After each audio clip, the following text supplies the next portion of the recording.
We are definitely in a buyer's market here in the Greater Toronto area, and the few rate changes haven't made any difference to the demand or to the average price. I'm going to share with you the stats that we have reported for September 2024. But one of the things that surprised me was Jason Mercer, who is one of the experts for the Toronto Regional Real Estate Board, had actually mentioned that the market is better this year than the previous year. Let's hear what he had to say. September of this year looked a little bit better than the September of last year. What do you attribute that to? Yeah, I think a couple things. I mean, number one, obviously we've seen rate cuts on the part of the Bank of Canada, and that's had a positive impact both on variable rate and fixed rate mortgages over the last number of months. I'm not sure what facts he's looking at because the numbers all tell us that the real estate market is not as good as it was back in 2023. But how do you even define good anyways? So who knows what they're referring to? I'm going to do a deep dive analysis into the data. Do subscribe if you'd like to be updated with more videos about our real estate market. And if you are considering buying or selling, make sure to call me.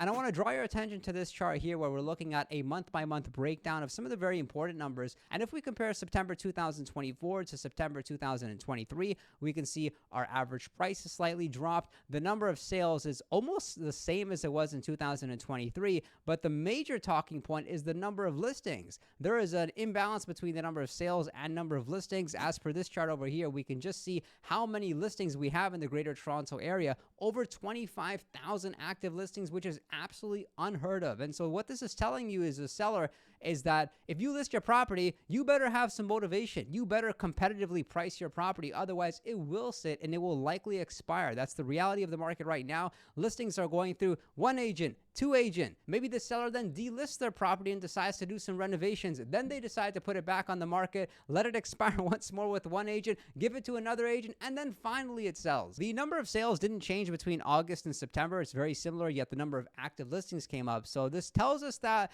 although the rates had come down, demand definitely didn't come back into the market. If anything, there's just more supplies. We're on track to have the slowest year since 2008. So what has to happen for us to be in a more healthy market where sellers can actually comfortably list their property knowing that it will sell would be that we would need to absorb this inventory. So now we have a 5 to 6 month supply of homes for sale. These would need to sell, and for that to happen, we would have to have more demand. And this may actually be helped out by the government's recent changes they've made. There's going to be new mortgage policies put in place in December. But the federal government is planning to raise the price cap for insured mortgages, which may help.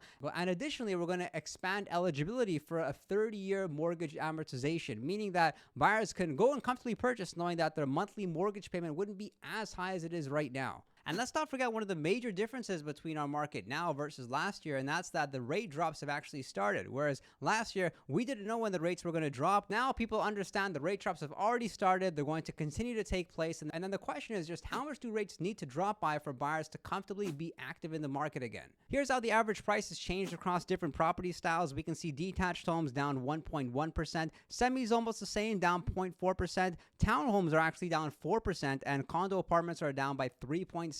And I've browsed through a lot of sales data, and something that surprised me is that the average price, it hasn't really noticeably come down. If anything, it seems like there's a lot of listings up and the sellers are working together. They're all holding their prices strong. They aren't making dramatic price reductions that would cause their listings to sell. If anything, they're taking their properties off the market and they're waiting, and then they may be coming back. Like one of the reasons that we may had seen the number of listings increase from August to September so significantly was that a lot of the sellers chose to delist their property during the summertime and had expected that because the rate drops would take place in the summer, it would be a good idea for them to list their property in September. So they've done that. They've relisted their properties only to find that the listings are still not selling. And so what they may want to consider doing is being patient and holding off into the spring. And Jason had mentioned that as well, likely that the spring of 2025 would be a time in which sellers could capitalize, take advantage of decent prices because the rate drops would have been in effect by then and demand would be back up. And that's taking place while there's less listings available for sale.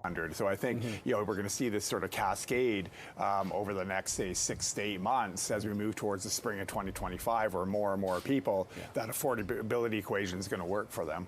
Of course, there's still a slight chance that we may move somewhat into a seller's market by the end of this year. We usually see when we look at the fall market that things get busiest and there's the most sales volume just around Thanksgiving weekend. And here we're taking a look at the 5-year historical average price, where we're taking into account the month of September in the past 5 years. And we can see the average price has shot up from 20 to 2021. Although since 2021, the average price has more or less been stable. And if you were to ask me, I would say the average price really hasn't changed too much within the past 18 months here in the Greater Toronto area. And this isn't a bad thing. This is a decent thing. And that's because buyers, especially first-time buyers, can go out and comfortably allocate how much money they need to save up in order for them to go ahead and purchase. And if you are considering buying a home or selling a home, make sure to call me because my customers get excellent service. If you did find the video informative, make sure to subscribe to get more updates like this one. And if you're a real estate agent looking to grow your business, make sure to reach out to me to learn more about eXp Realty. I've seen a massive improvement since joining this brokerage. You'll likely see an improvement too, and I look forward to seeing you next time.